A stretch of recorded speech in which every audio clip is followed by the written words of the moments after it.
संविधान में हिंदू शब्द का कहीं उल्लेख नहीं है। हिंदू शब्द ही गलत है।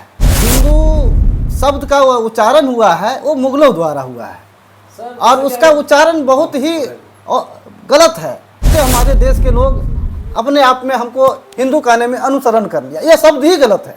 ये एक विवाद का विषय आज से बनेगा। शायद अगर इस चीज़ को आप लोग चलाएंगे तो एक नया शब्द का विवाद बनेगा कि हमारे संविधान में हिंदू शब्द का कहीं उल्लेख नहीं है। हमारा धर्म भी में जो हम धर्म की परिभाषा देते हैं, जो हम चाहे एजुकेशन लाइन में हो या और कहीं जगह अगर हमें धर्म लिखना पड़ता है तो हम वहाँ धर्म के जगह पर सनातन लिखते हैं। हिंदू शब्द ही गलत है। जो हिंदू शब्द का उच्चारण हुआ है वो मुगलों द्वारा हुआ है और उसका उच्चारण बहुत ही गलत है। इस बात को हमको गलत ढंग से हमको परिभाषित करने के लिए उस शब्द का उच्चारण हुआ, लेकिन पता नहीं कैसे हमारे देश के लोग अपने आप में हमको हिंदू कहने में अनुसरण कर लिया। यह शब्द ही गलत है।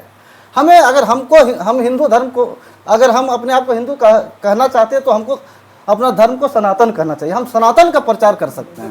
और हिंदू कहने में आपको गर्व महसूस होती है? नहीं, हम गर्व महसूस नहीं करते। अगर जो लोग हिंदू अपने आप को कहते हैं उसको अपने इतिहास को बढ़िया से पढ़ना चाहिए। हिंदू का संधि विच्छेद क्या होता है उसको वो जानने का प्रयास करना चाहिए। हिंदू का मतलब क्या होता है शॉर्ट में? नहीं, मैं इस शब्द को मीडिया के सामने नहीं बोल सकता, उसका बहुत गलत अर्थ है। 2 मिनट में आप हिंदू का बता दीजिए। हिंदू जो शब्द हमें नवाजा गया है वो शब्द का अर्थ होता है चोर काफिर।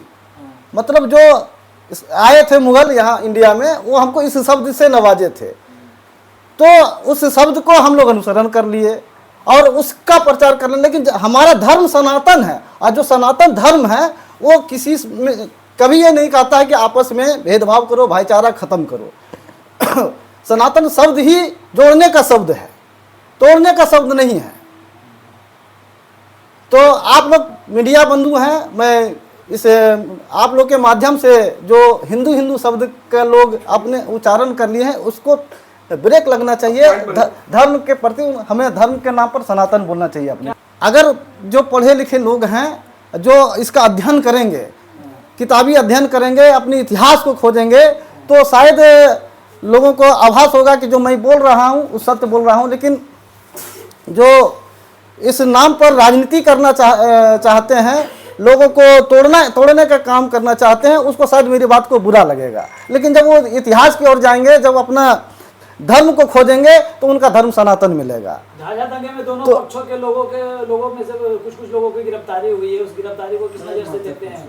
मैं तो सबसे पहले जम्मू जिला के प्रशासन को थैंक्स अदा करना चाहता हूं कि उन्होंने संविधान के मर्यादे में रह के जो हमारे संवैधानिक अधिकार हैं उसके तहत में उन्होंने किसी बिना भेदभाव किए कानूनी तौर तरीके से, मैं ये नहीं कह सकता हूँ कि फलाना पक्ष दोषी है, फलाना पक्ष निर्दोष है, वो तो अनुसंधान का विषय है। ये प्रशासन अपने अनुसंधान में पता करेगा कौन ज़्यादा दोषी है कौन कम दोषी है, ये अनुसंधान के विषय है। लेकिन जो प्रशासन का कार्यकलाप रहा है वो बहुत सराहनीय है।